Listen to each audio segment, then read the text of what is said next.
Onik Wall Center, downtown Vancouver. Where? Do you have plans for Valentine's Day yet, Blake? I do not. I haven't struck early like you want me to. Looking for a local getaway this Valentine's Day? Call the Wall, 604-331-1000. Ask for the Sekeres price rate, which returns. Some blackout dates may apply based on availability. I should clarify that you're not my Valentine. Like, it made it sound like you had implored me to. It's all right. Make plans with you. I look forward to the card and the chocolates and the flowers and, your customary approach. Remember, she's got no expectations February 13th. If you strike on the 13th, you're going to be spontaneous. And that is much preferred. Snow tires and the big Valentine's. Delivering. Yeah. The big delivery on Valentine's Day. Polk, Sekeres price from Wall, as mentioned. Blake's here, Grady's here, Lachlan's here. Show brought to you by Applewood Auto Group. Applewood Kia in Surrey's got the Sportage. You think Kia, you think the Kia Sportage, don't you? Finance it from 5.99% right now at Applewood in Surrey. Applewood Kia in Surrey. It's all good at Applewood. Poll question. Who's the better team right now? Edmonton or Vancouver? You can vote at Sekeres Price, Twitter and YouTube.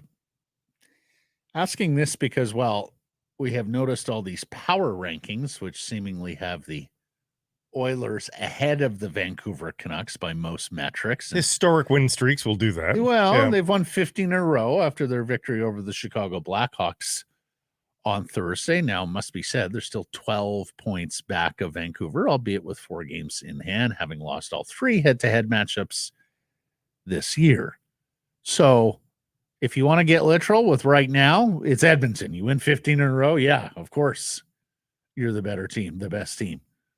If you want to go over the course of the regular season, which is how I meted it out, then I am going with the Vancouver Canucks. The crazy thing is that over the course of those 15 games, even if you just looked at that, the Canucks are still only a handful of points back of the Oilers. 8-0-2 in their last 10. Yeah, so it's amazing that they've been able to stay as far ahead of the Oilers as they are. In terms of Stanley Cup formulas, I do wonder whether Edmonton has a better one than Vancouver.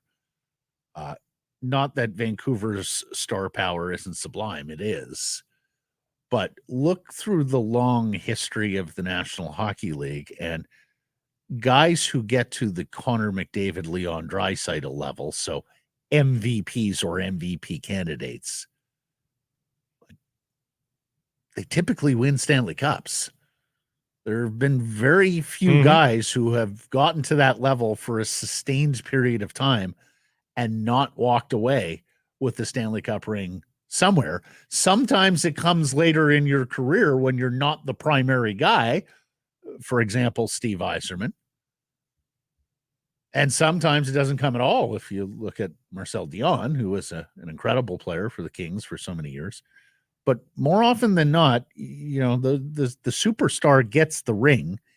And I do think it's fair to say that Draisaitl and McDavid have gotten to places in their NHL career that Elias Pettersson and Quinn Hughes and JT Miller haven't. Of course, we often talk about it's not who's the most credentialed goalie, but who's the hot goaltender in the Stanley Cup playoffs. We saw that with Adin Hill last year. I'm not sure many had Darcy Kemper as a Stanley Cup winning goaltender earlier in his career. But what are the chances of goalie X being the hot goalie versus Thatcher Demko? And so when you look at the Oilers, unabashedly, their forward group, it can go toe-to-toe with the Canucks, and you can probably give them the edge, given the pedigree of the big two there.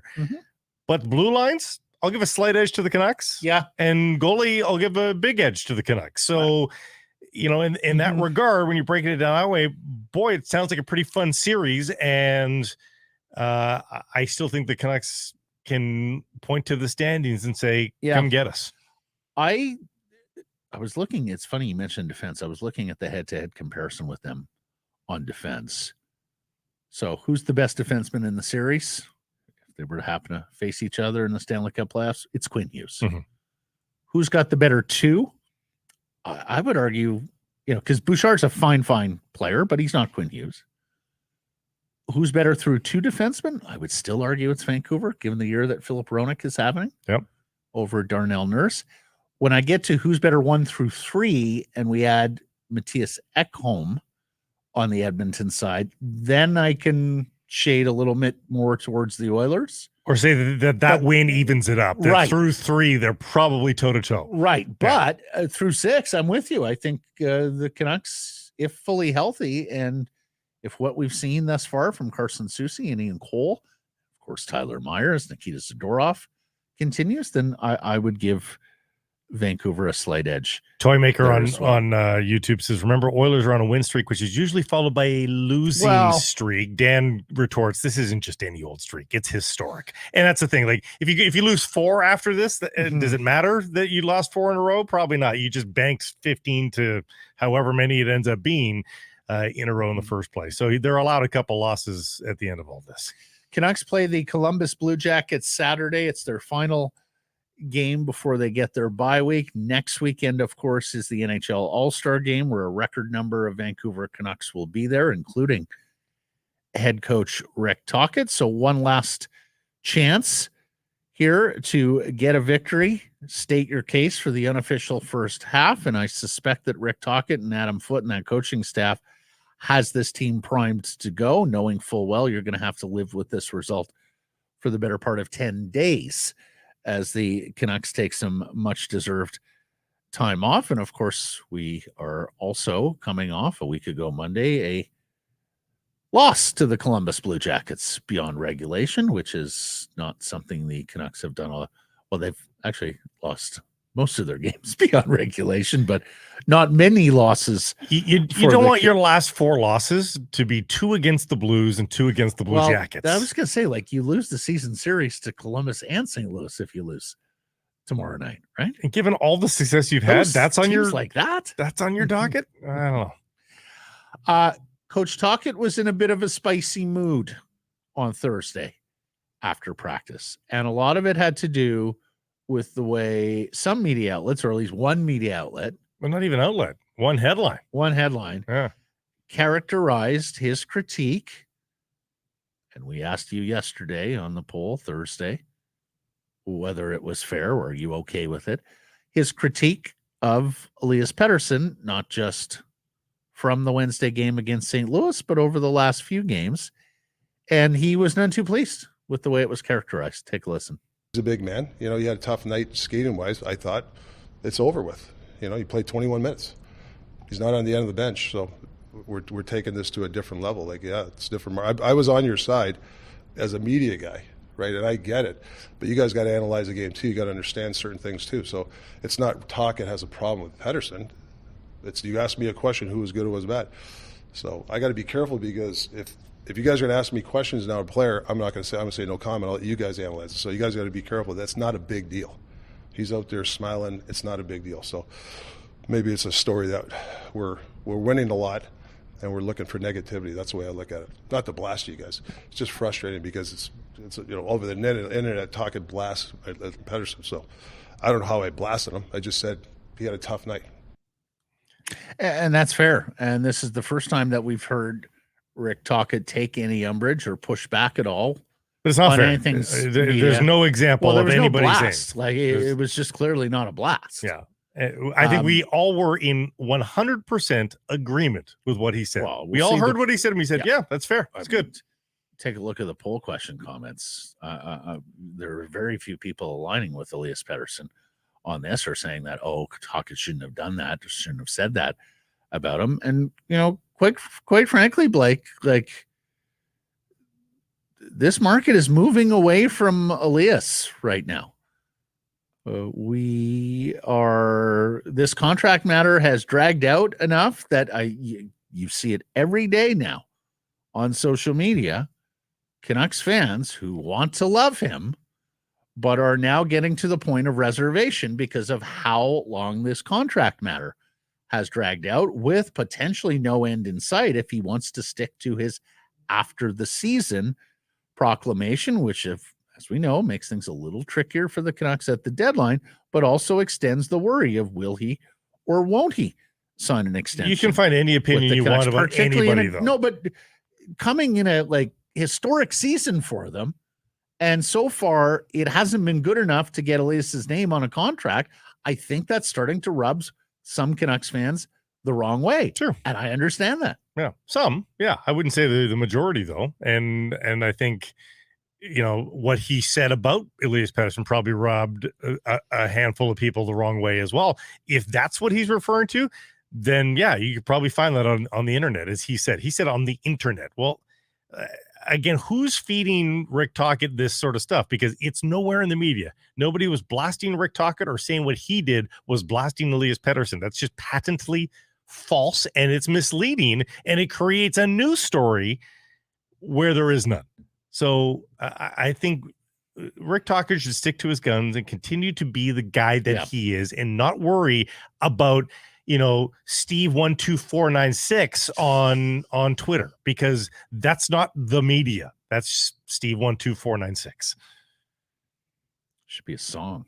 Steve 12496. Like Jenny. Like Jenny. Yeah. Different meaning now. Yeah. Here's Elias Pettersson. He was asked about the criticism and about his game. Very brief, but here's what he had to say. Yeah, it's we play a professional game. Coach wants more of me, and I'm going to try and do a better job next game. Do you think that your play has dipped at all in the last couple of games, or is that just over the course of a long season, that's going to happen? I mean, it doesn't matter. It's history now. I'm just looking forward to, Columbus next game. Handled well off the top. He's absolutely right. It's professional hockey, right? And from time to time, your coach is going to challenge you to be better. Yeah. No shame in that. A little moan there when the follow-up came. I think he just wants to move on beyond it. I don't think he wants to linger on his struggles or on a night where the coach calls him out. Also asked about the missed call on Braden Shen in overtime, which leads to that Blues victory on Wednesday. Here's how Petey saw it. I mean, it is what it is if ref missed it or not. Looking back on the clip, I had 2 turnovers to get them the puck back when we had the puck on the 3-on-3. But if it's non-call or not, it's not up to me. I can do a better job before that. Were you surprised, though, that there wasn't did you think you were fouled to the point that it could have been a penalty? Yeah, maybe, but then at the end of the day, you can't leave it to the refs. Leave it to the refs, so it is what it is. They took advantage of it, and that's what it is. And more maturity there, right? Wally Bono rule, don't leave it in the hands of the refs, and take care of your stuff earlier in the shift, and it doesn't happen. And, right. Yeah. And this is arguably the best player, arguably the best forward on the Canucks. The chances of him having that shift in overtime again, we're not going to see that shift in overtime again. I don't think so. Yeah. Ilya Mikheyev. We are starting to wonder and worry about Ilya Mikheyev. And Blake, you made an interesting we're going to hear from Coach Tocchet here in a second on Mikheyev. But you made a interesting comment to me off air here earlier today when we were talking about Mikheyev and the speed and that should be a big part of his game. One of the best skaters in the NHL. Is it fully back from last year and the knee surgery? But you were saying you just don't think he plays with speed, and you drew a comparison to an ex-Vancouver Canuck. Well, there's been a lot of speedy guys that have come through this market in the past, and a lot of them are peripheral. People used to get so upset that Mason Raymond would blaze down the wing and then would try a wraparound, fall down as he's doing so, et cetera, et cetera.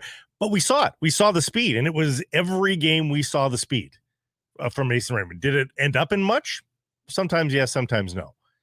Jannik Hansen. We saw the speed every single game. You saw Jannik Hansen's speed. And I don't think Jannik Hansen's top end speed was maybe as fast as Mikheyev's is. I don't think so, no. But we saw it. At least not a healthy Mikheyev. No, you're right. You saw Burroughs. You saw it nightly. And again, whether it ends up in something, we can talk about that. We can critique that down the road. I just don't see the speed. Does it show up every once in a while? It does. It is still there. But I feel like he could probably stand to use it a little bit more than, and maybe that's a product of the injury. Maybe he's still not feeling 100%. Maybe he's not feeling explosive enough to be able to bring that out. Maybe it needs a perfect circumstance to reveal itself. But I wish, when you know that speed is there, I wish we got up out of our seats a little bit more often than we are with him. 16 games without a goal for Mikheyev. If he doesn't score against Columbus on Saturday, he'll go 0 for January in terms of a goal. His last goal, December 17th in Chicago. And since then, just the 6 assists, 3 points in the month of January heading into the finale here against Columbus. Here's Coach Tocchet with a critique. Not a blast. No, not blasting of Ilya Mikheyev. I believe in Mick. I think he's a fast skater, but he's got to put himself in positions to play fast. And I think, him and Kuzi sometimes have it tough. They're not together. They're too spread apart. If you look at the other lines, whoever has the puck, the other guy's always close. If Garland has it, Teddy Bluger's around. If Millsy has the puck, you'll see, Suter last night, they're close. That's why. And I think those guys play a little wide. And then when somebody gets it, they don't have speed. Mick needs to be close to a guy with speed. And when he doesn't, it looks like he's skating backwards or standing around a lot. So, that's the concept with that line is to make them stay close together. It's instead of wide, play wide hockey. So he knows he has to pick it up. He's our speed guy. He's got to chase pucks down. He's got to be, like Hoggy. Hoggy chases pucks down. So I'd like to see Mick do the same, but I don't think he doesn't want to. I think he doesn't put himself in position sometimes. Like instead of, slashing across, it's somehow he goes a little bit wider. And I think it's just a mental thing for him. I'm always happy when the coach sort of echoes something. I'd seen the spatial part of that quote. I hadn't heard him say the other stuff. I think he's talking about the same thing I was mentioning. That he just show me. Yeah. You always learn with talking in the wide, the width. So, but he's right. You look at that Joshua line. I call it the Joshua line. They're on top of each other. It's incredible how often there's two guys in close quarters. Yeah. They know where the other guy's going and the puck. Yeah. So I asked this question of PJ Thursday. Let me ask it to you. Is the search for a top 6 forward now? Well, first of all, do you think it can work with Mikheyev and Pettersson going forward? And then secondly, is the search for a top 6 forward by the deadline, are you viewing that now as much as for this year and a cup playoff run, but also as an enticement to get Elias to re-sign? That we understand we haven't provided you with the ideal line mates. We're going to go about fixing that between now and March 8th. The future thing is a difficult one to wrap your head around because Petey knows the economics of the NHL. He knows the salary cap is there.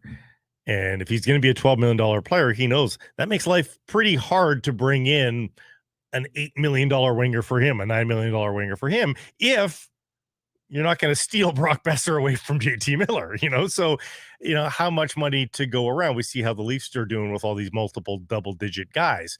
Now, Mikheyev itself, I think, and I'll just use Gensel as an example because he's a certified top 6 winger. Mikheyev, Pettersson, and Gensel, yeah, I think that's a decent line. Kuzmenko, Gensel, Pettersson, if you want to flip somebody over, that works too. I just think Kuzmenko and Mikheyev have not in any way certified themselves now as everyday, dependable, going to make something happen at least every other night, if not every night, wingers.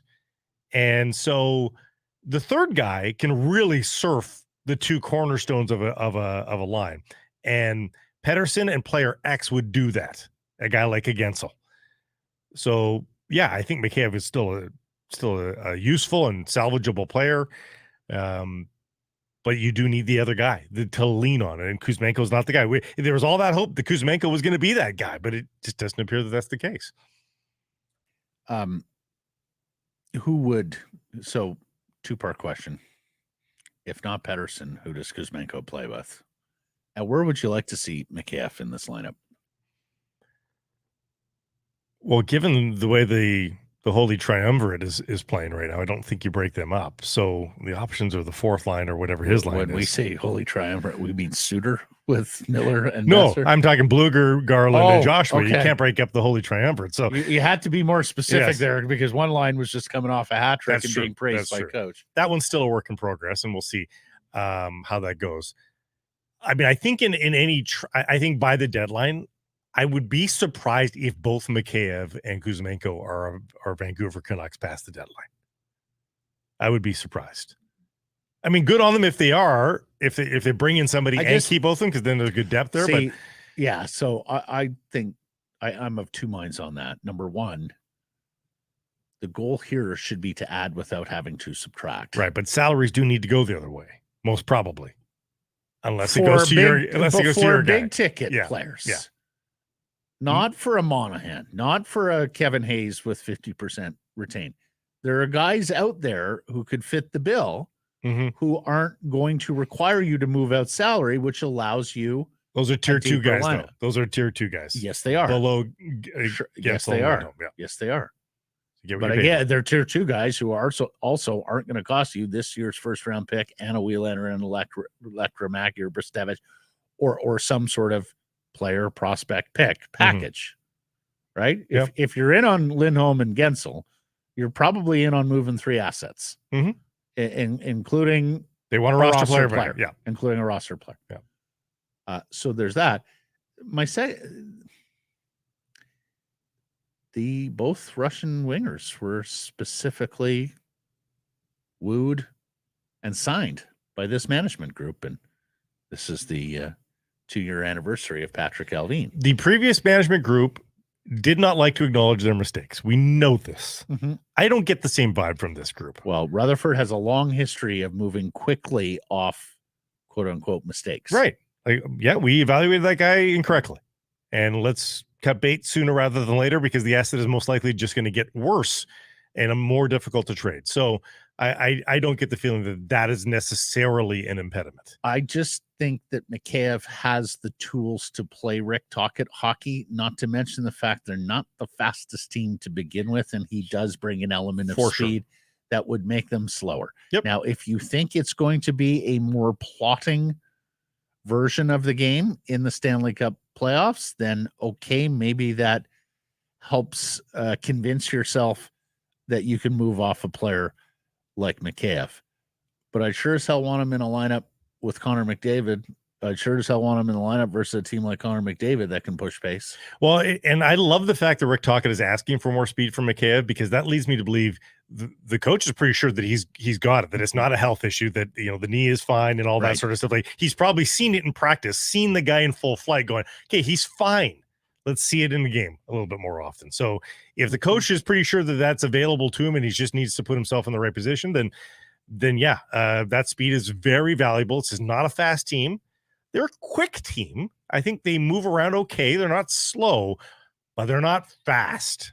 That's not going to be the takeaway from any opposition coach or player coming away. They're not going to go, wow, that team's fast. I think they say, wow, they're good. They're skilled.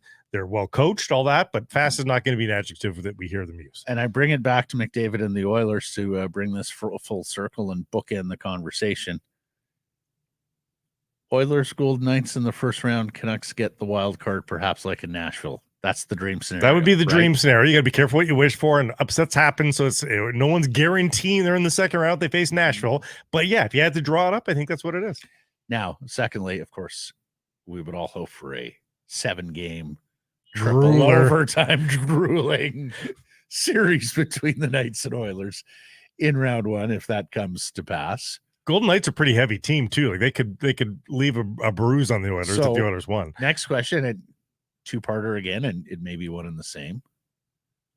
Who would you want to see emerge to play the Canucks in the second round? Again, should it come to pass from a just entertainment, fan, maybe media standpoint. Who do you think they're better served playing to get through if that were to come to pass in the second round? Again, so careful for what you wish for here. Knights still scary. We're having some fun here. And we're going to the All-Star break, so it's a time to have some fun. Exactly. Like we're going to start pointing forward more and more to the Stanley Cup playoffs. We're getting closer. We know the Vancouver Canucks are going to be there. Yeah. And there's a very good chance that they're going to be there as the top seed in the Pacific Division with home ice advantage in, potentially all 4 rounds, but at the very least in the first and second round. Eventually, the reigning Stanley Cup champions lose steam. But it's not usually in the second round, I wouldn't think. Tampa and Pittsburgh have now repeated, so we're done with that. Nobody repeats in a Cap era. But I don't think you're going to see the true symptoms of, oh, God, they had a long year last year till the third round.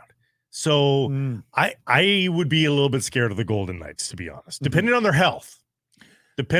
Also, I'll have that as the caveat, but let's assume just the normal health, bumps and bruises of a first round series. I'd be more scared of the Golden Knights, and man, it would be fun versus the Oilers too. So I think I would hope that the Oilers come through. The Canucks will have some mojo, hopefully not overconfidence against facing an Oiler team. We spanked them a bunch in October, but they would know that they are beatable. Yeah. And again, I just like the matchups that, defense and goaltending would be in the Canucks' favor, and I would say that would be the ideal path. A 5 or 6 game win over whomever they get in the wild card, face Edmonton in the second round, and then see what happens. Well, I'll say this: I would be more scared of Edmonton. Would you? Well, because of the McDavid, Draisaitl, and the fact that their goaltender might just be better than whoever Vegas. You can say that about anybody, though, right?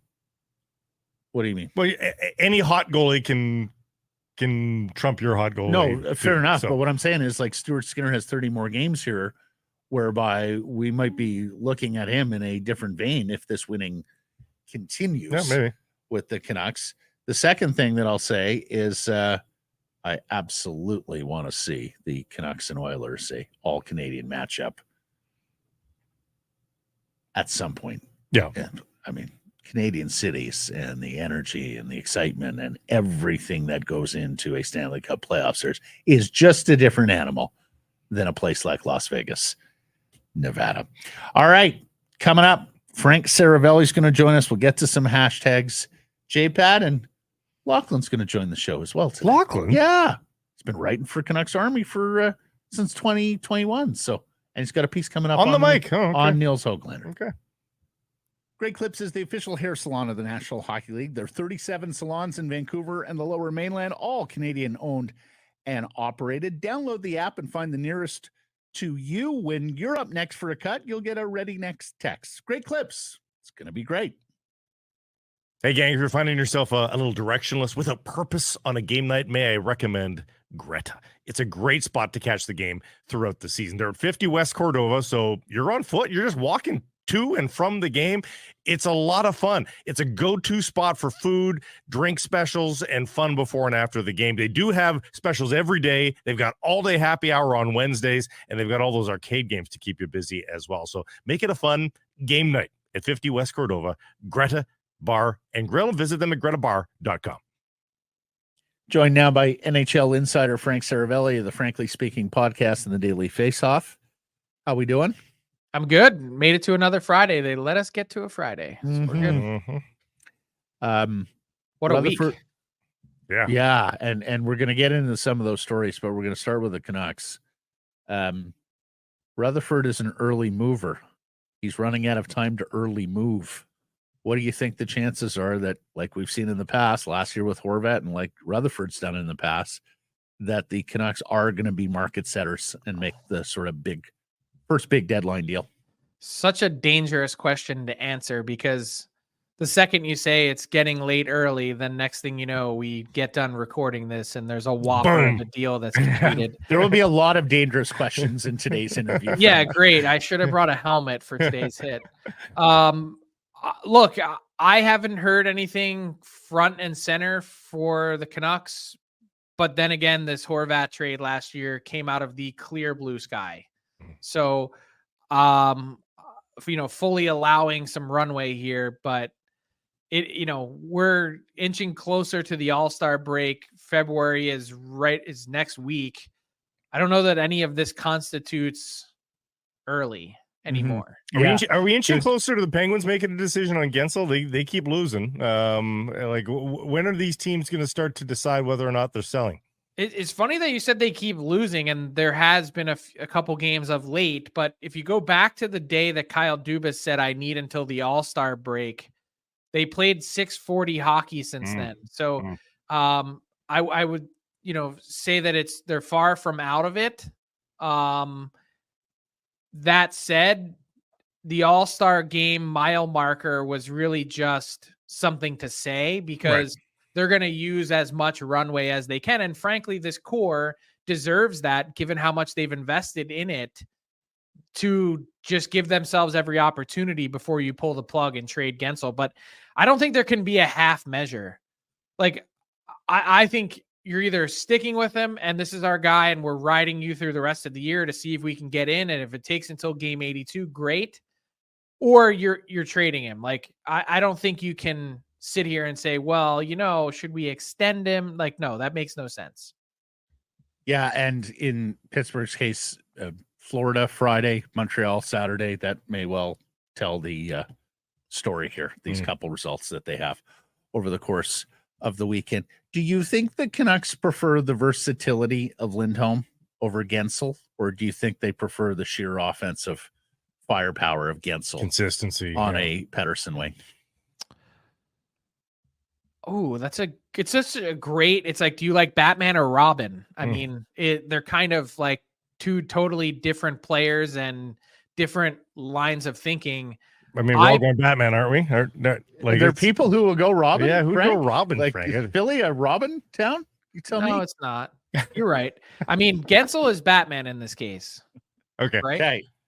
Lindholm is the really nice thing about Lindholm is how much more complete his game is, the different areas that he impacts your game.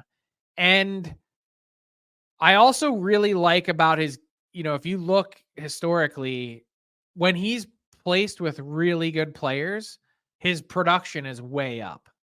The reason why it's down in Calgary, these last 2 years is because Johnny Gaudreau and Sean Monahan left. I don't think it's because Lindholm just woke up and suddenly wasn't as good of a hockey player. He's not the guy that carries the ball, but he can finish for you. And if he's partnered with really good players, he'll exceed expectations. So for me, I understand why Gensel would be so attractive. And I love the idea of adding another elite weapon, but I think I'd prefer to have Lindholm, to be honest. And as we've noted this week, Lindholm, a Jim Rutherford draft pick way back. Who's your favorite Carolina elite weapon that you think is available? Like, is it one of those two? Is there somebody, and it maybe doesn't even work for the Canucks salary wise or anything, but do you have a favorite player that is probably available right now? I'm always along the line of thinking that less is more. And frankly, that's been Jim Rutherford's track record. Like, he hasn't gone out and gotten the biggest fish. Sometimes it's about the best fit. And I love, players that don't cost a ton relative to the rest that can give you just as much. Like, I think that's the real, the secret of the deadline is go out and get someone that you find a market inefficiency in. And look at the last two cup winners, Vegas and Colorado. Neither one of them traded their first round pick the year that they won. They found a great piece to add to their lineup in Barbashev. Josh Manson got it used for a second. Like, I think teams go wild in trading their first round picks and top prospects when there's really there's like, the Canucks could just as easily get to the Stanley Cup final as they could lose in the first round. Yep. And that's how good the West is this year. Like, I understand where Canucks fans are at. I get how horny they are for this team to really go on a deep run and to be the aggressive, bully at the deadline that throws everything on the table. They just got their libido back. So it's been a while. So yeah, exactly. And I get it, but this isn't the year. Like, to me, it isn't. I think that, like, your window is just opening.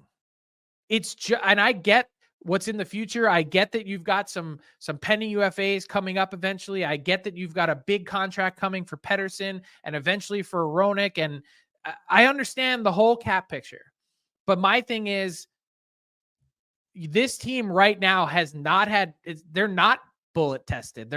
They haven't gone through the battle. And those teams that kind of get their first shot at it, they rarely go all the way. Maybe if you're adding the right piece, I guess you could, but I'd much prefer to be really, really competitive for the next 10 years as opposed to lopping off the last 4. Yeah, I guess Vegas would be an exception there. Went to the Cup final in their first. I can remember that young Blackhawks team getting to the semifinals in their first run, but you're quite right, Frank. Usually you take your lumps before you progress. Great piece on Sean Monahan this week. We And referred then I get to it. roasted for that. Well, I thought she explained it very well, including the examples you used of what middle six, low-cost centermen have gone for at the deadline, whether that was Stastny, Goodrow, or Andrew Kopp. And let's face it, in this market where there's only so many top six guys available and centermen available, yeah, I can absolutely see somebody paying a late first-round pick, as you mentioned. You think the Canucks are in on that? Do you think that's something that would appeal to Rutherford and Alvin? That's something that would make sense to me. A really intelligent player that, again, he's got more points right now than Elias Lindholm does this year.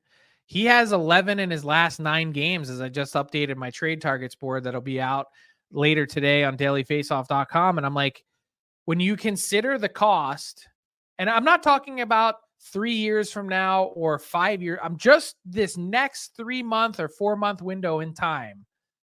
How different is what you're going to get from Monahan than Lindholm? Is it worth paying the super premium to get Lindholm? I personally, I don't see it right now. And I just said that. I just ended that last part of our conversation saying, Lindholm's my guy. I'd pick him over Gensel. But with what Monahan has done with limited talent around him in teammates, plays power play, first star of the game last night, making stuff happen with net front and bumper position, kills penalties, 5th in the league in left-handed centermen with at least 600 draws, 95th percentile in the league in high danger shots created. For a 29th, 30th, 31st overall pick, people are like, you're crazy thinking that someone's going to pay that for Monahan, given his injury history. And I'm like, you're not asking him to be healthy for 8 years. You're not even asking him to be healthy for 8 months. And also you fit him in without having to subtract from your team because of the salary. I'm guessing you got some pushback on that just because people just thought, oh my gosh, a first-round pick, a late first-round pick for that player. How much does the parity in the East, certainly a little less parity in the West, but it's pretty wide open. Like, I don't think anybody sees the Canucks and Jets at the top of the league and go, oh, those are your Stanley Cup kingpin contenders. I think who's going to win the Stanley Cup is anybody's guess right now. And that makes the theory that I don't want to lay out big costs at the trade deadline because I could get beaten in the first round by the guy next to me quite easily. And you kind of referenced this a little bit earlier.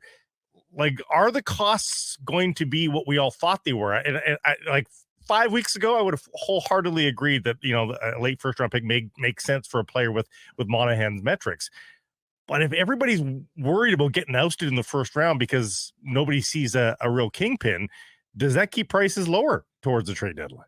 I don't think so, because look at the premium positions that we're talking about, and then look at the relative lack of impact guys.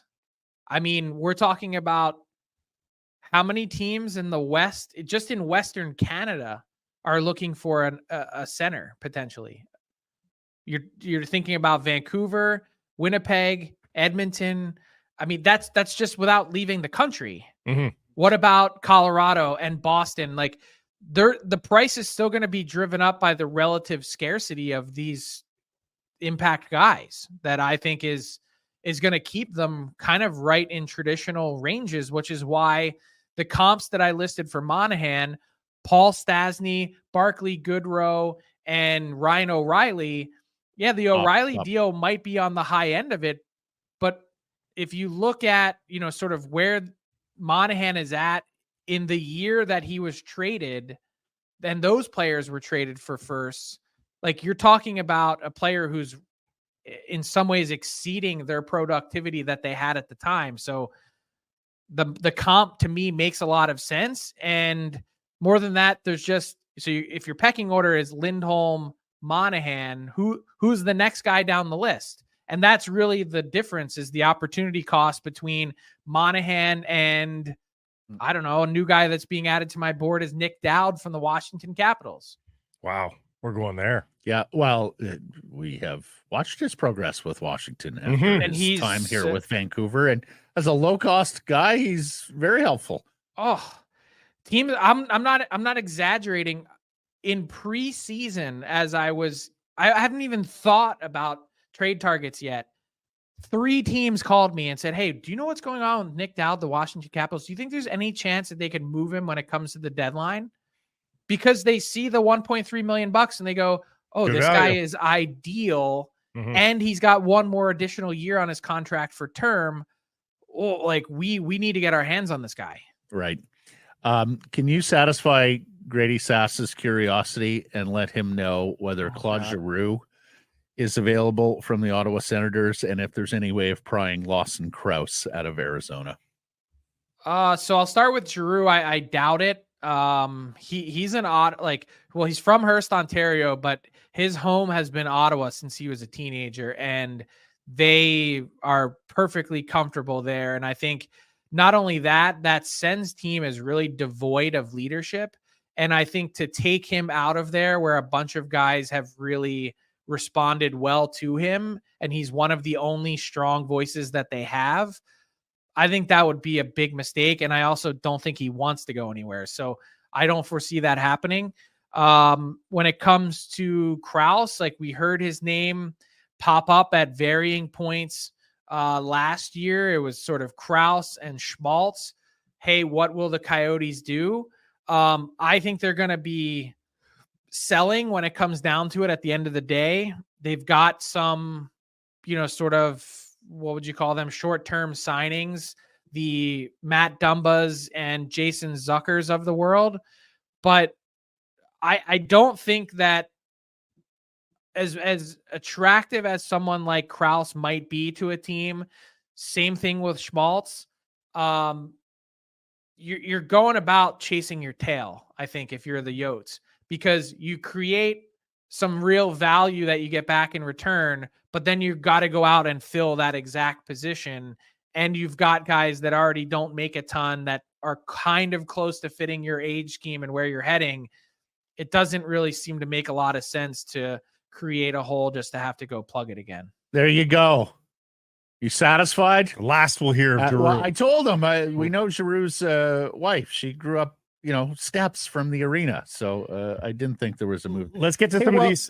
Let me just ask him about Tarasenko, though. Okay. Totally available. I'm actually not convinced that he's available. Oh.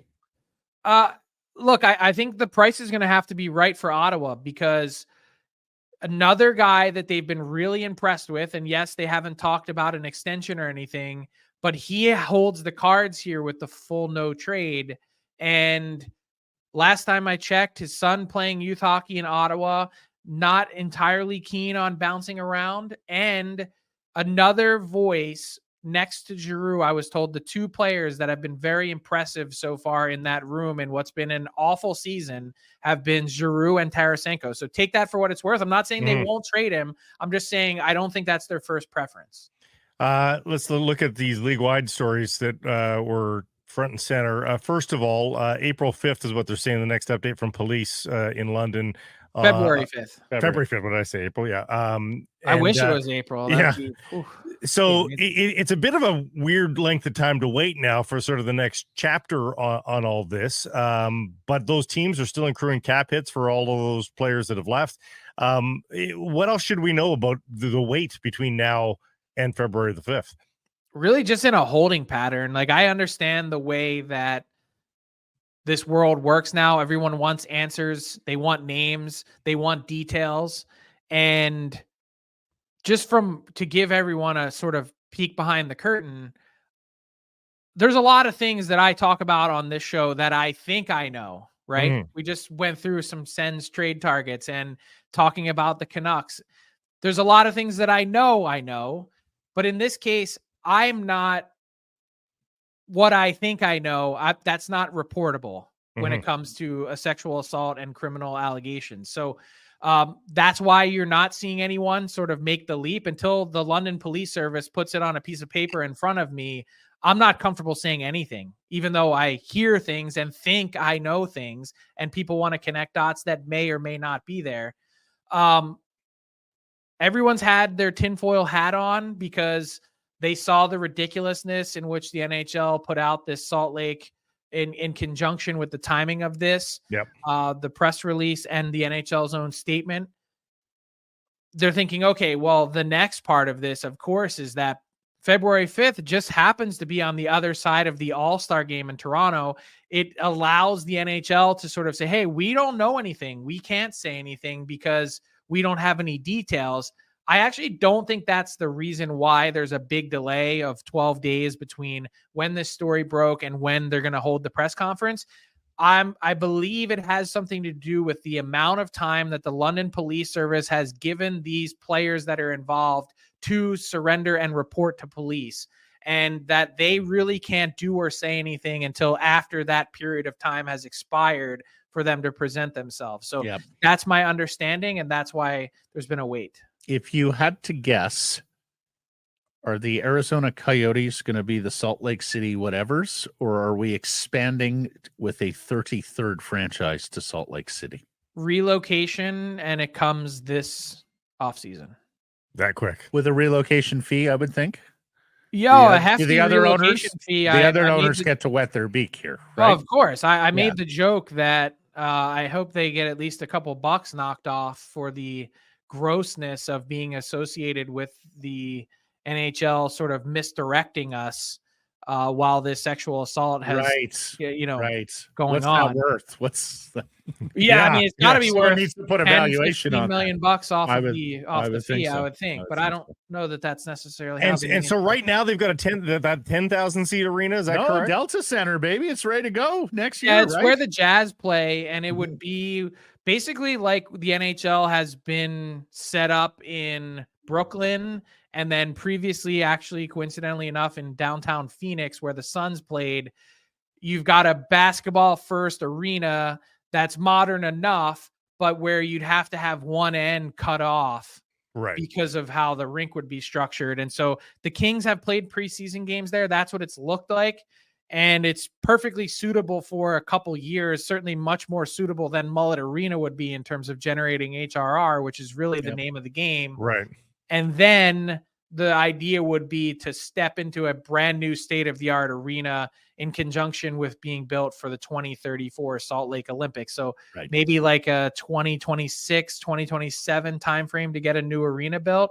And they'd have to kind of grin and bear it in a temporary solution until then at Delta Center. And so and that's a great stadium plan for the owner there. They own the Jazz too. They moved both teams into the state-of-the-art new facility, and then they expand back to Phoenix and Atlanta for 33 and 34. Is that also in the offing? I think that just, I don't know. You just take your time and see what happens there. Do you believe in Atlanta? Like, why? I don't. I mean, look, I covered games in Atlanta. I feel old saying that. It feels weird saying that. Yeah. That I've been to too many 10,000 and 12,000 seat games in Atlanta to really think that they deserve another crack at it. And it's just, it's not even a burgeoning, like, it's not a big youth hockey market. It's not like, I don't understand it. It's just three a large trips. No way. Yeah. Come on. It's a large US market that has a lot of advertising and media connections, but short of that, I mean, you could just throw another dart somewhere. Yeah. Huge head offices there and all that, but hasn't TNT is there. Yeah. Coca-Cola is based there. Lastly, we told you this was going to be a dangerous interview. Are you done with all your Edmonton obligations today? I am. Okay. Well, actually, I'm not. I have one tonight at 8 o'clock. Oh, okay. Why? Canucks or Oilers? Who's the better team right now? Well, I mean, one's riding a 15-game heater. One's 8-0-2 in its last 10. Yeah, and one has slapped the other 3 times this season. Last time I checked. Mm-hmm. So until that changes, I'm going to go Canucks. All right, Grady, clip it, get it out there quick. All right, we need everybody in Edmonton to see that. He hasn't been in enough trouble this week on Monahan. Yeah. Now we got to make him an enemy number one. Hey, I mean, that's just. I'm going to need to wear a vest to sit down in my home office because between criticizing the NHL over the way that Salt Lake case was, displayed and everything else, their lack of a response to 5 players, essentially being ordered to surrender. It's been a banner week. Oh, we didn't even talk about the Brendan Gallagher hit. So it has been tremendous. Left that one on the cutting room floor. Frank, thanks for this. Until next Friday. See you guys. It's happy hour on Sekeres and Price. Today's beer of the day from Yellow Dog is the Play Dead IPA. Hey, everybody. If you're enjoying what you're seeing here, then follow along with Sekeres and Price on YouTube. I promise more content coming. The kids call it subscribe on YouTube. Well, how about liking it? Do that as well. Smash it right now.